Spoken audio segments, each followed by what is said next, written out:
Hey,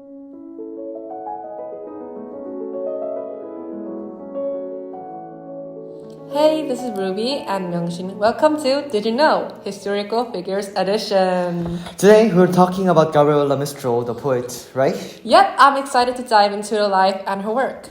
Me too. When I was younger, I actually wanted to be a poet. Oh, so did you ever make that dream come true? Unfortunately, not quite. Well, today we'll be taking a closer look at her life and be focusing on appreciating some of her beautiful poetry together. So, tell us about her, Myeongshin. Better get ready. Her life story is very impactful. We'll see what shaped her poetry, the experiences in life that influenced her, and the impact she left behind. Her life was just filled with tragedies. When she was only 3 years old, her father left her family forever. Some biographers explain that it was because he lost his job as a teacher and could not support his family. A typical tragedy back then, but still a sad story, I guess. The absence of her father must have influenced her a lot. Yeah, and there is a lot of theme of her poem only focuses on her motherhood. Yeah. And that was just the start. She was accused of stealing a few notebooks and was stoned by her classmates. Although innocent, Rusila refused to defend herself and left the school. Upon returning to her family home, she went through a period of refusing to study. Oh, that's awful. No child should go through that. But after that, she started working as a teacher in a town called La Campagna Baja at the age of 14. Oh, that's actually really surprising. After all of that? And she still had a career? So it's not always tragic, right? Yeah. And when she was only 17, she wrote her famous article about women's education, La Instruction de la Major. However, neither her relative anonymity nor her youth prevented her from unsettling the conservative Chilean society of the early 20th century. So much so that even the Catholic Church of La Señor, a city near her hometown of Vicuña, denied her the opportunity to become a teacher at the local normal school. Yeah, but she still urged women to educate themselves. For her, this was the only way they could become independent, achieve dignity, and cease being beggars for protection. What an amazing work she has done. Independent women always amaze me, especially in that period of time. So tell me more about it. But tragedy never ended in poor Gabriela's life. She fell in love with a man called Romelio Orta Carnivaja, but their love story soon ended because Romelio married somebody else. Oh, so this is some kind of Latin American version of Romeo and Juliet? But it goes further than a simple love story. After that, Romelio embezzles money from the railway company and then commits suicide. Among his belongings, a photo of Gabriela and a note were found, leading to her being blamed. Oh, that's shocking. Why is her life super tragic? I think she had about enough now. I mean, what did she do wrong to deserve all of this? But there is still more. During World War II in 1941, she meets the Austrian-born Jewish writer Stefan Zweig and his wife. They had taken refuge in South America to escape the war and Nazi persecution. Oh, World War II itself is tragic enough. However, as the risk of being handed over to the Nazis grew, Stefan Zweig and his wife choose to end their lives in 1942. This incident was a great shock to Gabriela. Oh, she went through so much.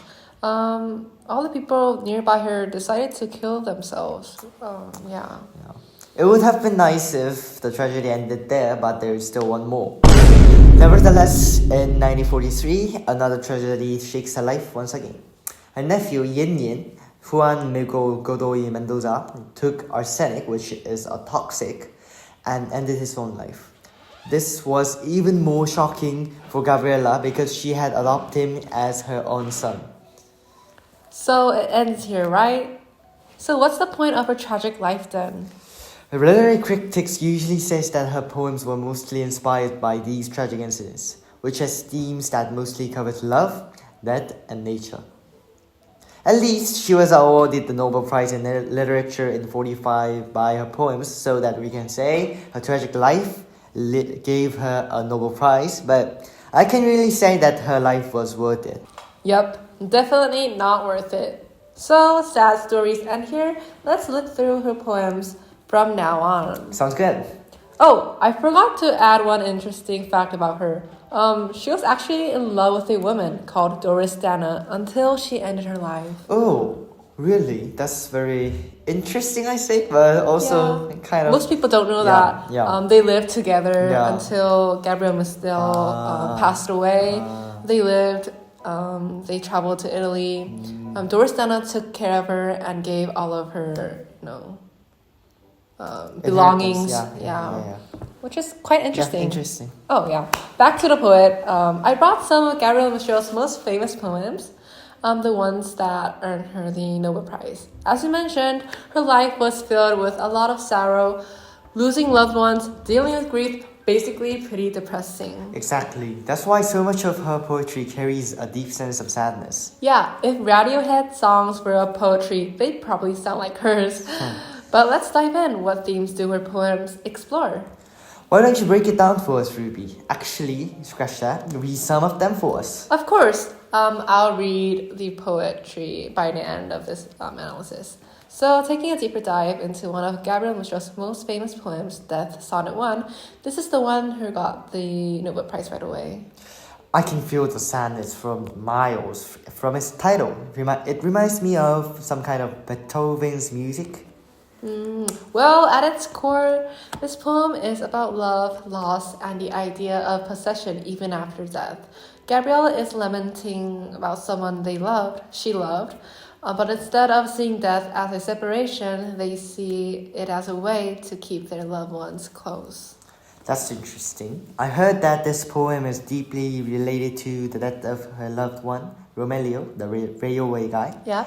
So, is it more of a sad poem? First of all, you are correct. You could say that Romelio is the main character in this poem. However, not only sadness, it adds a little touch of peace. I mean, the tone is definitely melancholic, but there's also this tender side. She finds comfort in knowing that her loved one is finally at rest and freed from the struggles of life. That's deep. She had a way of making grief feel so personal. How does she get the emotion across? She uses imagery to paint a picture of burial and mourning, and even personification, as if death is something that she can control, and turns it into a beautiful piece of poetry.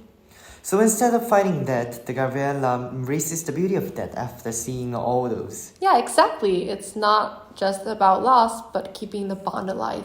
It's almost like saying, even in death, you are still mine. Wow, now I need to hear this poem. Okay, but don't judge my dramatic reading voice. No promises, go ahead. Death Sonnet 1. From the icy niche where men place you, I lower your body to the sunny poor earth.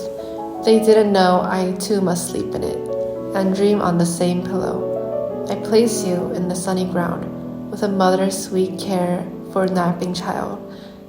And the earth will be a soft cradle when it receives your hurt childlike body. I scatter bits of earth and rose dust, and in the moon's airy and blue powder, what is left of you is that you are a prisoner. I leave you, singing my leveling revenge. No hand will reach into the obscure depth to argue with me over your handful of bones. That wasn't bad at all. Thank you for reading it for us. My pleasure. So, how are you feeling right now, Myeong-shin? Well, I wouldn't say I'm the happiest man. Her poetry has definitely sent me into some deep reflections. Yeah, she had a way of turning sorrow into something beautiful. Exactly. It's like she teaches us that grief isn't just pain, it's love that has nowhere to go. Well said. Hopefully, we can all learn to embrace the beauty of grief, just like Gabriela did. And on that note, I think it's time to end. Thank you for listening to Did You Know? Historical Figures Edition. Yeah, see you next time. Thank you for listening. It was Myeong-shin And Ruby. Thank you for having us.